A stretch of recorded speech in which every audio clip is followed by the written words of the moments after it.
ان کے خون میں وہ زہر مکمل طور پر گھل چکا ہے۔ اگر اس کی مقدار کم ہوتی تو اسے کور کرنا ہمارے لیے ممکن ہوتا،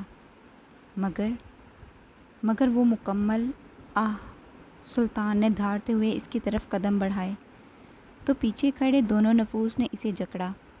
وہ اسے کھینچتے ہوئے کمرے سے باہر نکال لائے تھے۔ اسے کچھ نہیں ہونا چاہیے ڈاکٹر، اسے میری عشا، میری۔ وہ زمین پر گرتا چلا گیا۔ سلطان کی سماعتیں شل ہوئیں۔ اسے بچا لو، میں تمہارے آگے ہاتھ جوڑتا ہوں ڈاکٹر، میری بیوی کو بچا لو۔ تم تو لوگوں کی جانیں بچانے کا کام کرتے ہو نا، تو اس کی جان کیوں نہیں بچا سکتے؟ یگیت نے گھٹنوں کے بل بیٹھتے اسے تھام کر تھپکا، مگر وہ مضبوط شخص کمزور پڑ چکا تھا۔ میری بیوی کو بچا لو، کوئی طریقہ، کوئی ایک، میں اس کے لیے سب کروں گا، سب کچھ۔ تم میری جان لے لو ڈاکٹر، مگر میری بیوی کو زندہ کر دو۔ وہ بلند آواز میں بول رہا تھا۔ دیوار سے لگا سہما ہوا وہ انسان اس کی بلند آواز اور فریاد سنتا سن سا ہوا تھا۔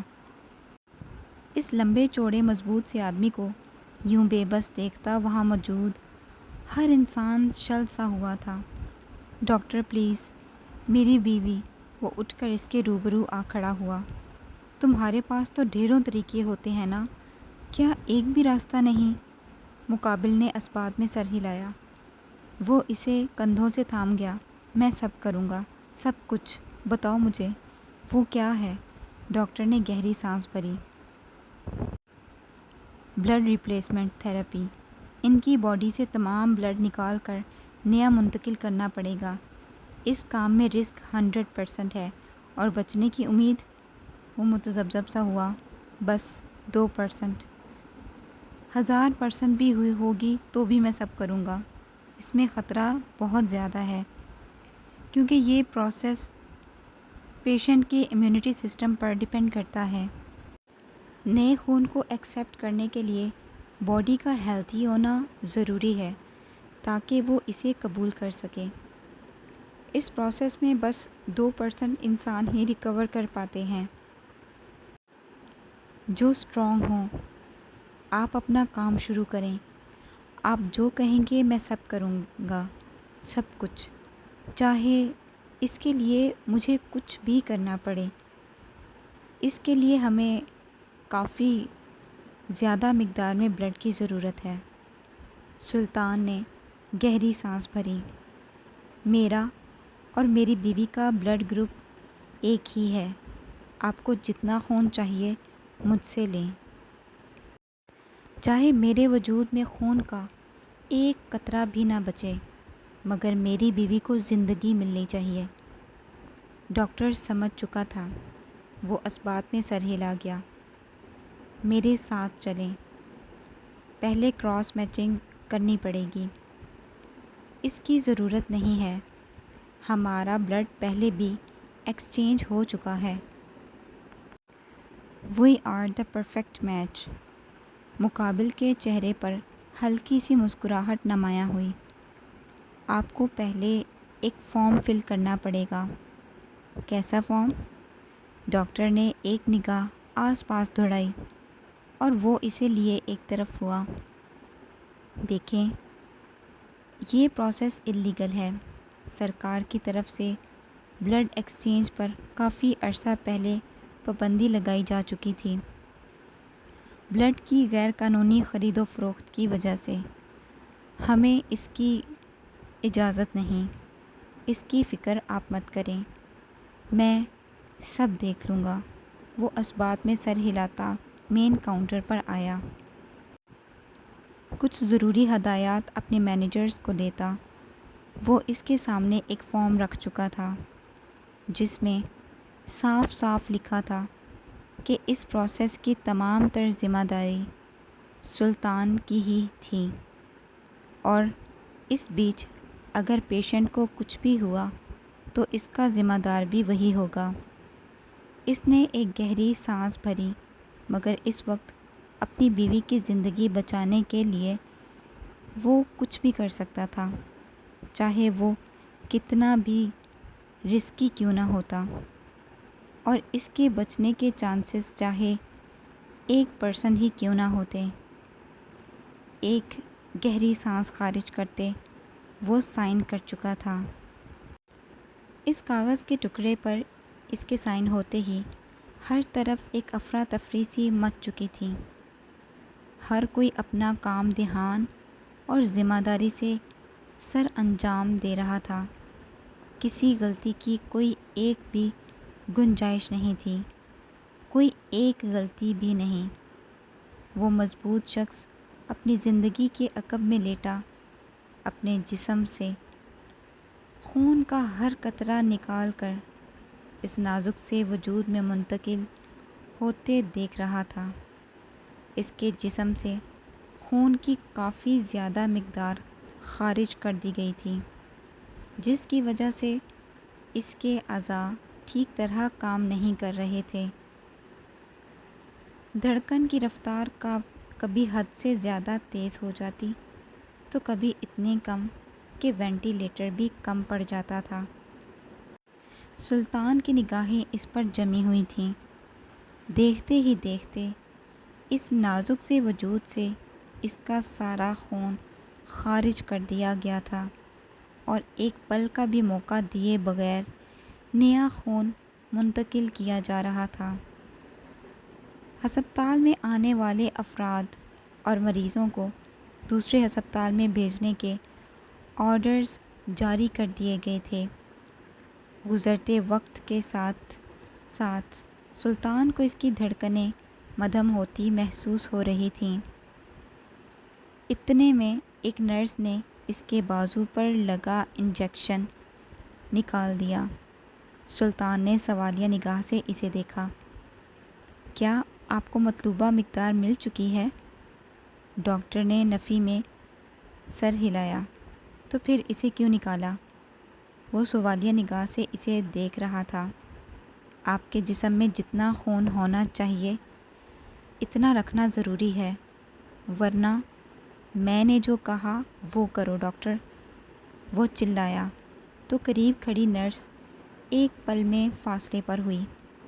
مجھے اس کی ضرورت نہیں، اسے جتنا چاہیے وہ فراہم کرو، اور اگر ان سب میں میری سانسیں بھی رک جائیں تو بھی اپنا کام مت روکنا۔ سنا تم نے؟ وہ گررایا تو ڈاکٹر نے متذبذب سی نگاہ سے اسے دیکھا۔ وہ آدمی بالکل پاگل تھا۔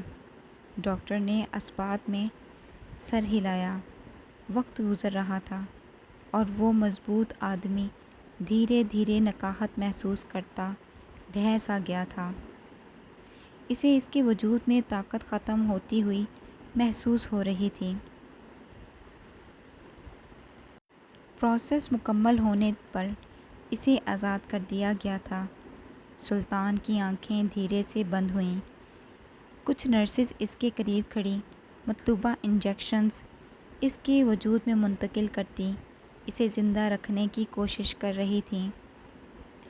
اس کی سانسیں دھیرے دھیرے تیز ہوتی گئیں۔ اس نازک سے وجود کی دھڑکنیں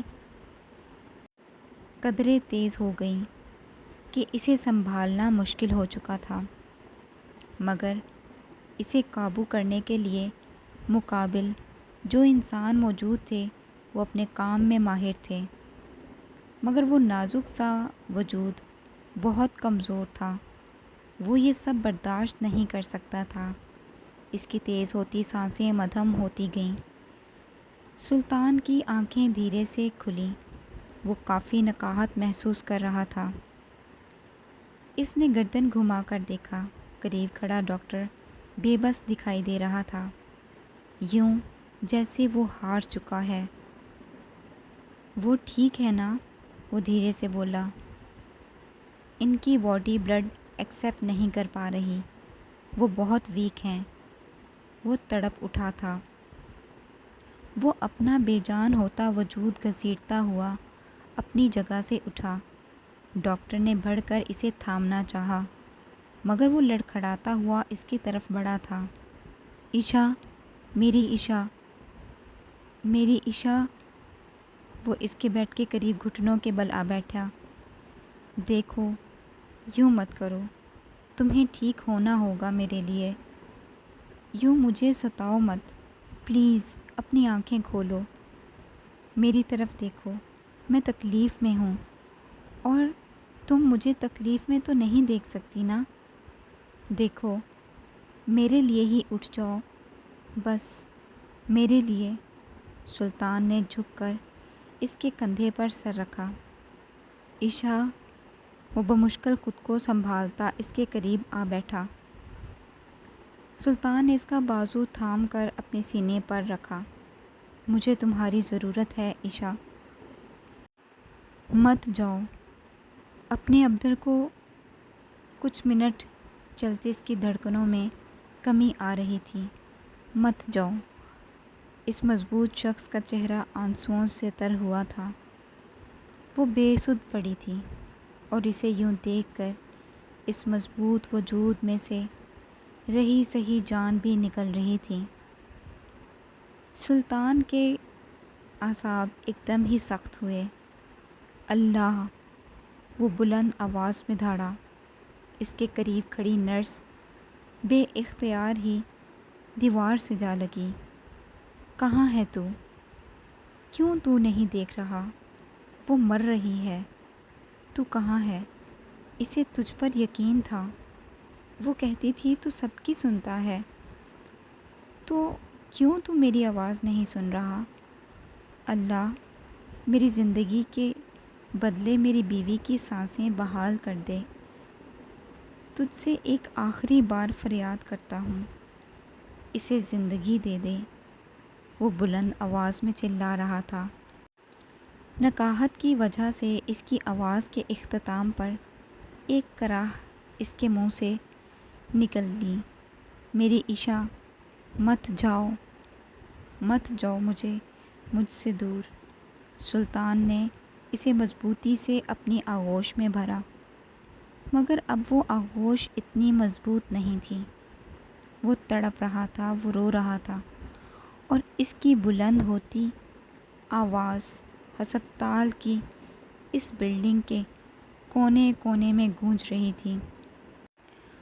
وہ انسان جسے روتا دیکھنے کا کوئی تصور بھی نہیں کر سکتا تھا، آج اس کی تڑپ سے بھرپور چیخیں زمانہ سن رہا تھا۔ کمرے کے باہر موجود وہ تمام افراد اپنے آنسو نہیں روک پا رہے تھے۔ اس سنجیدہ شخص کی آنکھیں آنسوؤں سے تر تھیں۔ ہر کسی کے منہ سے ان دو نفوس کی زندگی کی دعائیں بلند ہو رہی تھیں۔ کمرے کا دروازہ کھلا اور ایک درمیانے قد کی نرس وہ ننھا سا وجود ہاتھ میں تھامے اس کی طرف بڑھی۔ سلطان کی طرف بڑھاتے وہ اسے دیکھ رہی تھی۔ اس مضبوط آدمی نے اس کے ہاتھ سے اس وجود کو تھاما اور اس کی آہوں میں شدت بڑھی۔ اس کی باہوں میں ایک طرف زندگی اور ایک طرف وہ ننھا سا وجود تھا۔ وہ کیا کرے؟ خوش ہو، ماتم کرے یا چیخے چلائے؟ وہ نہیں سمجھ پا رہا تھا۔ سلطان نے ایک نگاہ اس پر دوڑائی۔ وہ نازک سا وجود گلابی رنگ کے کپڑوں میں چھپا ہوا تھا۔ سلطان کی آنکھوں سے نکلتے آنسو اس کے چہرے پر گر رہے تھے۔ وہ اپنا چہرہ چھت کی طرف مرکوز کر گیا۔ رحم کر یا خدا، رحم کر دے مجھ پہ، میں تجھ سے فریاد کرتا ہوں، میں تیرے آگے ہاتھ جوڑتا ہوں، اسے زندگی دے دے، بس ایک بار۔ سلطان مر جائے گا۔ قریب کھڑا ڈاکٹر، وہ مضبوط دل اور بڑے جگرے والا انسان یہ برداشت نہ کر پایا تھا۔ وہ کمرے کا دروازہ کھولتا وہاں سے نکلا تھا۔ اس کی فریاد بلند ہو رہی تھی۔ اس کی باہوں میں موجود ایک وجود کی سانسیں ترتیب سے چل رہی تھیں اور ایک کی دھیرے دھیرے مدھم ہو رہی تھیں۔ بس ایک بار لوٹا دے، میں اسے دنیا سے چھپا لوں گا۔ بس ایک بار لوٹا دے اللہ۔ آخر کو برداشت کی حد ختم ہوئی ہی تھی کہ یگیت ایک دم کمرے کا دروازہ کھولتا اندر داخل ہوا۔ بھائی، وہ بڑھ کر اسے تھام گیا۔ یگیت، میری زندگی، وہ مجھ سے دور جا رہی ہے، اسے روک لے۔ وہ چلی گئی تو یہ زندگی مجھ پر عذاب بن جائے گی۔ یگیت نے بڑھ کر اس کے آنسو پونچھے تھے۔ اس کے ہاتھوں میں موجود وہ ننھے سے وجود کو تھامتا وہ اسے تھپکی دے گیا۔ یگیت، تو اس کے لیے دعا کر دے۔ تم سب کی دعائیں تو وہ سنتا ہے نا۔ اپنے رب کو بولنا، اسے کہنا سلطان کو اس کی زندگی لوٹا دے، بس ایک بار لوٹا دے، بس ایک بار۔ وہ بچوں کی طرح روتا ہوا یگیت کے کندھے سے سر لگا گیا۔ سلطان، خود کو سنبھال، وہ سنے گا تیری دعا۔ وہ نہیں سن رہا، وہ مجھے نہیں سن رہا۔ یگیت، تو بتا میں کیسے اسے پکاروں؟ میں کیا کہوں، کس طرح کہوں؟ مجھے سکھا، میں کس طرح اس تک اپنی فریاد پہنچاؤں؟ بتا نا بیگی، دعا کیسے کرتے ہیں؟ یگیت نے سختی سے آنکھیں میچتے اس کے کندھے پر سر ٹکایا۔ بھائی، خود کو سنبھال، اپنے رب کو بول، میں سب چھوڑ دوں گا، سب کچھ، میں اس کے لیے سب چھوڑ دوں گا۔ مجھے میری زندگی لوٹا دے، اسے بول۔ اس نادان انسان کو زندگی دے دے، ایک بار دے دے، بس ایک بار۔ یار، تو چپ کیوں ہے؟ بولنا اسے۔ یگیت، بولنا۔ اس کی آواز بلند ہوئی۔